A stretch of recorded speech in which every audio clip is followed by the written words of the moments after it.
کیونکہ وہ حق کے ساتھ کھڑے تھے، اور اللہ کا وعدہ ہے جو حق والا ہے، جو سچا ہے، اللہ رب العالمین اس کی اپنے غیب سے مدد کرتا ہے، اپنے فرشتوں کے ذریعے مدد کرتا ہے۔ وہم و گمان میں بھی نہیں ہوتا انسان کے اللہ تعالیٰ ایسی جگہ سے اس کی مدد کرتا ہے۔ یہ ہمارا ایمان اور عقیدہ ہے۔ تو پہلا انعام اللہ رب العالمین سچ بولنے والوں کو مدخل صدق، امن والی جگہ میں داخل کر دیتا ہے۔ دوسرا انعام ان لوگوں کے لیے وَأَخْرِجْنِي مُخْرَجَ صِدْقٍ، اللہ رب العالمین ان کو عاجز ہونے کے باوجود کہ ایک شخص عاجز ہے، جیسے بے بس ہے، لاچار ہے، اس کو کچھ سمجھ نہیں آ رہی، اللہ رب العالمین سچ کی برکت سے اس کو اس عاجزی سے کہ وہ بے بس تھا، لاچار تھا، وہ سچائی کو تھامے رہا، سچائی پر قائم رہا۔ وقت آئے گا کہ اللہ رب العالمین اس بندے کو اس عاجزی سے نکال کر آسانیوں کی طرف لے جائے گا۔ وَأَخْرِجْنِي مُخْرَجَ صِدْقٍ، اللہ کا وعدہ ہے کہ ہم اس کو نکالیں گے، ہم اس کو مخرج عطا کریں گے، نکلنے کی جگہ ضرور دیں گے۔ وہ سمجھتا ہے کہ اگر میں نے سچ بولا تو یہ کمپنی چھوٹ جائے گی، یہ لوگ چھوٹ جائیں گے، یہ بڑا کچھ سوچتا ہے انسان، لیکن جو سچا ہے، سچ کا ساتھ دیتا ہے، ایک وقت آتا ہے کہ اللہ رب العالمین اس کو ان تنگیوں سے نکال کر وہ پھر سوچتا ہے کہ میرا فیصلہ وہ درست تھا، میں نے سچائی کو اپنے سینے سے لگایا تھا۔ تیسرا انعام جو قرآن مجید میں ہے، جس کی بات ہم نے ابھی کی، وَجْعَلْ لِي لِسَانَ صِدْقٍ نَبِيًّا، کہ ہر شخص یہ چاہتا ہے کہ میرا تذکرہ خیر رہے۔ نبی اکرم صلی اللہ علیہ وسلم پر قرآن کی آیتیں اتریں کہ ابراہیم علیہ السلام کے بارے میں، کہ ابراہیم نے دعا کی، یا اللہ وَجْعَلْ لِي لِسَانَ صِدْقٍ، اللہ میری جو زبان ہے، میرا جو تذکرہ ہے، وہ لوگوں کے بعد میرے بعد میں سچا تذکرہ جاری رہے۔ جو سچ بولتے ہیں ان کے بارے میں کہ یہ بھی بشارت ہے کہ وہ دنیا سے چلے بھی جائیں تو ان کا تذکرہ خیر باقی رہتا ہے، لوگ ان کو یاد کرتے ہیں، لوگ ان کی باتیں کرتے ہیں، لوگ ان کی زندگی کو آئیڈیل سمجھتے ہیں، ان کی مثالیں دیتے ہیں، اور جھوٹے شخص کو دنیا بھول جاتی ہے، گھر والے بھول جاتے ہیں، بچے بھول جاتے ہیں، اور جو سچا ہو قدم قدم پر وہ یاد آتا ہے، میرا والد ایسے کہتا تھا، میرا بھائی ایسے کہتا تھا، میرے بڑے ایسے تھے، ہمارا خاندان ایسا تھا، ہمارے بڑوں کی یہ قربانیاں تھیں، ہم یہ لوگ تھے، ہم یہ، تو وہ لوگ بھی بڑوں کا کہہ کہہ کر ان کی اصلاح کرتے رہتے ہیں۔ تو قرآن میں ہے کہ جو سچ بولنے والے ہیں ان کے لیے 5 انعامات، ان میں سے تیسرا یہ ہے کہ ان کا تذکرہ خیر باقی رہتا ہے۔ یہ تو دنیا کے معاملات ہیں، آخرت کے اندر بھی اللہ رب العالمین بہت بڑا مقام دے گا۔ قرآن مجید میں ہے بشر الذین آمنوا ان لہم قدم صدق، جنہوں نے سچ کو تھاما، سچ بولتے رہے، سچائی کا ساتھ دیا، سچے لوگوں کے ساتھ رہے، کیونکہ اللہ کے نبی سچے تھے، قرآن سچا ہے، دین سچا ہے۔ جو سچے لوگوں کے ساتھ رہے، سچ کو پسند کرتے تھے، سچوں کے ساتھ تھے، ان کو چوتھا یہ انعام ملے گا کہ فرمایا قیامت کے دن اللہ رب العالمین قدم صدق، ان کے مقام اور مرتبے کو بلند کر دے گا۔ رفعتیں اور بلندیاں اللہ دنیا میں 3 خوشخبریاں، دشمنوں اور خوف سے اللہ نکال کے امن دے دے گا سچ بولنے والے کو۔ دوسرا کہا کہ اس شخص کو عاجز آ گیا، بے بس ہو گیا، اللہ اس سے نکال دے گا اس کو۔ تیسرا کہا اس شخص کا تذکرہ خیر رہے گا لوگوں میں جو سچائی کو تھامتا ہے۔ یہ تو دنیا کے معاملات ہیں، آخرت میں اللہ تعالیٰ کیا دے گا؟ فرمایا سچ بولنے والا ہم اس بندے کے مقام اور مرتبوں کو بلند کر دیں گے، بلند کر دیں گے۔ 5ویں خوشخبری دی کہ جو شخص سچ بولتا ہے فی مقعد صدق عند ملیک مقتدر، سورہ قمر ہے۔ سچ بولنے والا قیامت کا دن ہوگا، اللہ رب العالمین اس کو اپنا دیدار عطا فرمائے گا۔ اس سے بڑی کوئی نعمت ہو سکتی ہے کہ سچائی کو تھامنے والا، اور اس کے مقابل ذرا سوچیں جھوٹ بولنے والا، کیا دیدار ملے گا اس کو؟ خوبیاں سچے لوگوں کی بیان ہو رہی ہیں کہ سچ بولنے والا، جھوٹ جتنا بھی تیز ہو جائے، جتنا بھی تیز ہو جائے، سچ بالآخر اس کو پکڑ ہی لیتا ہے، سچائی پہنچ ہی جاتی ہے نتیجے پہ۔ تو اس لیے قرآن مجید میں بھی یہ 5 خوشخبریاں ان لوگوں کے لیے۔ آپ دیکھ لیجئے، بڑی مثالیں ہیں، عبد القادر جیلانی رحمہ اللہ کی مثال، جب مکہ سے ان کی ماں نے ان کو روانہ کیا بغداد پڑھنے کے لیے، بغداد مسلمانوں کا علم کا شہر، مدرسوں کا شہر، یونیورسٹیوں کا شہر، عراق کا یہ شہر، تو ماں نے روانہ کرتے ہوئے اپنے بیٹے کو کیا نصیحت کی تھی؟ بیٹا جھوٹ نہ بولنا۔ سونے کے 40 سکے اس کو دیے، 40 دینار اس کو دیے، کہا علم حاصل کرنے جا رہے ہو تو میرے بیٹے یاد رکھنا جھوٹ کبھی نہ بولنا۔ قافلے کو ڈاکوؤں نے گھیر لیا، لوٹنا شروع کر دیا، مال لوٹ رہے۔ بچے کے پاس آئے تو پوچھنے لگے کیا ہے تمہارے پاس؟ وہ کہنے لگا 40 دینار ہے میرے پاس۔ اس نے مذاق میں لیا، وہ چلا گیا۔ ایک اور ڈاکو آیا، اس نے پوچھا کیا ہے تمہارے پاس؟ سامان کہاں ہے؟ وہ کہنے لگا 40 دینار ہے میرے پاس، مال ہے میرے پاس۔ وہ پکڑ کے دوسرا ڈاکو اس کو اپنے سردار کے پاس لے، یہ بچہ کہتا ہے 40 سونے کے سکے ہیں میرے پاس، خود بتا رہا ہے 40 سونے کے سکے ہیں۔ سردار نے پوچھا کیا ہے تمہارے پاس؟ وہ کہنے لگا 40 سونے کے سکے ہیں میرے پاس۔ بڑا تعجب کیا کہ ہم تو چھین رہے ہیں، لوگ چھپا رہے ہیں اور یہ بتا رہا ہے۔ وجہ پوچھی کیوں بتا رہے ہو؟ کہا میں علم حاصل کرنے جا رہا ہوں، اور علم کے راستے میں میری ماں نے مجھے نصیحت کی تھی بیٹا کچھ بھی ہو جائے جھوٹ نہ بولنا۔ تو آپ کے ایک بندے نے مجھ سے پوچھا کیا ہے تمہارے پاس؟ تو میں نے کہا 40 دینار ہے میرے پاس۔ یہ سچ بولنا، اب بندہ کہے میں تو مہنگا پڑ گیا یار، پیسے چلے جائیں گے، چھن جائیں گے، لیکن اللہ کا ایک اصول ہے، اللہ کا قانون ہے، سارے چور ایک دوسرے کو دیکھیں کہ یہ بچہ ہو کے اپنی ماں کی بات کو تھامے ہوئے کہ میری والدہ دیکھ نہیں رہی، اس کو پتہ بھی نہیں میں جھوٹ بھی بول دوں مال بچ جائے گا، لیکن اپنے ضمیر کو جگایا ہوا تھا۔ ان ڈاکوؤں کا ضمیر جاگا کہ یہ بچہ ہو کے سچ کو تھامے ہوئے، اور ہم کتنے بڑے اللہ کے نافرمان، لوگوں کو نقصان پہنچانے والے، چوریاں کرنے والے، لوگوں کو لوٹنے والے۔ سردار نے سارے ڈاکوؤں کو جمع کیا اور کہنے لگا میں اس بچے کی اس بات سے متاثر ہوا ہوں، اور میں آج سے اعلان کرتا ہوں کہ میں توبہ کرتا ہوں اور کبھی دوبارہ چوری نہیں کروں گا۔ کیا تم میرے ساتھ ہو اس کام میں؟ انہوں نے کہا سردار جب چوریاں کرتے تھے تب بھی تجھے سردار ماننا تھا، اب تو نے توبہ کر لی ہے تو ہم بھی توبہ کرتے ہیں۔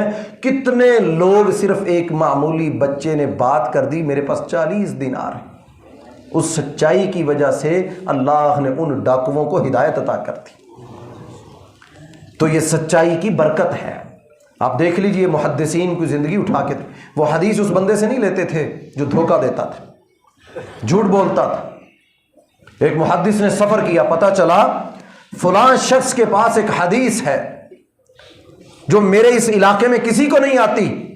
پتہ چل گیا، فوراً سفر شروع کیا، اس علاقے میں چلے گئے، جا کر اس شخص کو تلاش کیا تو بتایا کہ یہ سامنا گھر اس شخص کا ہے۔ اب جب اس کے گھر جانے لگے تو کیا دیکھا کہ اس نے اپنی جھولی کے اندر اوپر اٹھائی ہوئی تو اپنے گدھے کو یا گھوڑے کو بلا رہا ہے کہ ادھر آؤ، پکڑنا چاہتا تھا اس کو۔ جانور کو پکڑنے کے لیے اپنی جھولی کو اٹھایا ہوا کہ میرے پاس چارہ ہے، آؤ میں تمہیں چارہ کھلاتا ہوں۔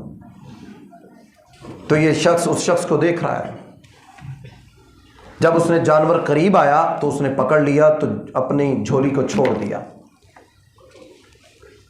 تو لکھا اپنی کتاب میں کہ میں نے اس شخص سے حدیث کو نہیں لیا، کہ اس شخص سے حدیث کو ہی نہیں سنا میں نے، کہ جو جانور کو دھوکہ دے سکتا ہے وہ حدیث کے معاملے میں بھی گڑبڑ کر سکتا ہے، جھوٹ بول سکتا ہے۔ لہذا مہینوں کا سفر طے کر کے گئے تھے، یہ بھی خیال نہیں کیا اس بندے سے حدیث بھی نہیں سننی۔ یہ معیار تھا محدثین کے ہاں، وہ جھوٹے بندے سے حدیث بھی نہیں سنتے تھے۔ تو آئیں ہم بھی اپنی زندگی میں یہ عزم کریں کہ ہم انشاءاللہ اپنے آپ کو، اپنے نفس کو تیار کریں، عادت ڈالیں، اپنے دوستوں کو کہیں، ریمائنڈر لگائیں کہ اپنے دن کو یاد رکھیں آج میں نے کس سے کیا بات کی اور کہاں مجھ سے غلط بیانی ہو گئی۔ جب آپ تھوڑا سا غور کریں گے، یقین جانیے آپ کو سچائی مل جائے گی، سچے لوگوں میں سے ہو جائیں گے۔ اللہ رب العالمین ہم سب کی اصلاح فرمائے، اللہ ہماری عادات، ہمارے رویے، ہمارے اخلاق کو بہتر فرمائے۔ اقول قولی ھذا استغفر اللہ لی ولکم ولسائر ان الحمد للہ نحمدہ ونستعینہ ونستغفرہ ونؤمن به ونتوكل عليه ونعوذ بالله من شرور أنفسنا ومن سيئات أعمالنا من يهده الله فلا مضل له ومن يضلل فلا هادي له وأشهد أن لا إله إلا الله وحده لا شريك له وأشهد أن محمدا عبده ورسوله۔ دعاؤں کے لیے بھائیوں نے کہا جو بیمار ہیں اللہ تعالیٰ ان کو شفاء کاملہ عاجلہ نصیب فرمائے، اور جو دنیا سے چلے گئے اللہ رب العالمین ان کی مغفرت فرمائے۔ اور اسی طرح جو بھائی لیٹ آئے ان کے حوالے سے بھی کہ ہمارا جمعے کا جو موضوع ہمارا دوسرا جمعہ ہے وہ اخلاق اور عادات کے حوالے سے ہماری زندگی کا ایک بڑا حصہ اس سے جڑا ہے۔ نمازیں ہم پڑھتے ہیں، روزے ہم رکھتے ہیں، زکوٰۃ ادا کرتے ہیں، یہ ہمارے انفرادی مسئلے ہیں، لیکن یہ جو موضوعات ہیں یہ اجتماعی مسئلے ہیں، لوگوں کے ساتھ بات چیت ہے، اٹھنا بیٹھنا ہے۔ تو ہمیں چاہیے کہ ہم ان خطبوں کو، کیونکہ آگے اب انشاءاللہ جتنے بھی خطبات جمعہ ہیں کوشش کریں گے اخلاق کے اوپر، عادات کے اوپر، رویوں کے اوپر جو ہمارے معاشروں میں ہے، اسلام ہماری کہاں کہاں رہنمائی کرتا ہے، تاکہ ہم اپنے بچوں میں، اسکولوں میں، کالجوں میں، اپنے اداروں میں ہم ان چیزوں کو پریکٹس کروائیں، تاکہ ہم ایک اچھی قوم بن سکیں، اچھا معاشرہ آنے والی نسلوں کو دے سکیں، تاکہ یہ ملک جہاں اسلام کا قلعہ ہے وہاں یہ صادقوں کا، سچے لوگوں کا ملک ہو جائے۔ تو اللہ رب العالمین ہمیں عمل کی توفیق عطا فرمائے۔ اسی طرح جو ایک اعلان کہا گیا کرنے کے لیے، سردی کا موسم ہے، یقیناً آپ بھائی جانتے ہیں کہ ہم گزشتہ 4 ماہ سے سیلاب کے علاقے میں کام کرنے کا اللہ نے موقع دیا، عمرے پہ چلے گئے، واپس آ کر بھی میں 2 دفعہ وہاں گیا، تو الحمدللہ بہت سے لوگ تعاون کر بھی رہے ہیں، بستر بھیج رہے ہیں، تو وہاں ضرورت ہے خیمے، آدھی سے زیادہ، آدھے لوگوں تک تو امداد گورنمنٹ کی بھی اب پتہ چلا جا رہی ہے، آدھے سے زیادہ لوگ ایسے ابھی بھی ہیں جو خیموں میں ہیں، اور سردی بہت زیادہ ہے، بچے ہیں تو گرم بستر ان تک پہنچائیں، جو لوگ لے کر جا رہے ہیں، عمر بھائی ہیں، خرم بھائی یہاں پر آپ کے موجود ہیں، ان سے رابطہ کریں، بستر ان کو لے کر دیں، کمبل لے کر دیں، گرم کپڑے آپ کے جو ایکسٹرا ہیں، جو استعمال آپ نہیں کرتے یا کوئی نئے لے کر دینا چاہے تو آپ اپنے اس سامان کو دیکھیں اور ان لوگوں تک یہ سامان پہنچائیں، یہ ہماری ذمہ داری ہے، یہ بھی اخلاق میں شامل ہے کہ جو ہو وہ دوسروں تک بھی پہنچائیں۔ اللہ تعالیٰ عمل کی توفیق عطا۔ 4000 روپے کا ایک بستر ہے، اگر کوئی دینا چاہے تو وہ عمر بھائی کو اور خرم بھائی سے رابطہ کر سکتا ہے۔ اما بعد فإن خیر الحدیث کتاب اللہ وخیر الہدی ہدی محمد صلی اللہ علیہ وسلم وشر الامور محدثاتها وكل محدثة بدعة وكل بدعة ضلالة وكل ضلالة في النار۔ اعوذ باللہ من الشیطان الرجیم، بسم اللہ الرحمن الرحیم۔ والعصر ان الانسان لفی خسر الا الذین آمنوا وعملوا الصالحات وتواصوا بالحق وتواصوا بالصبر۔ سبحان ربک رب العزة عما یصفون۔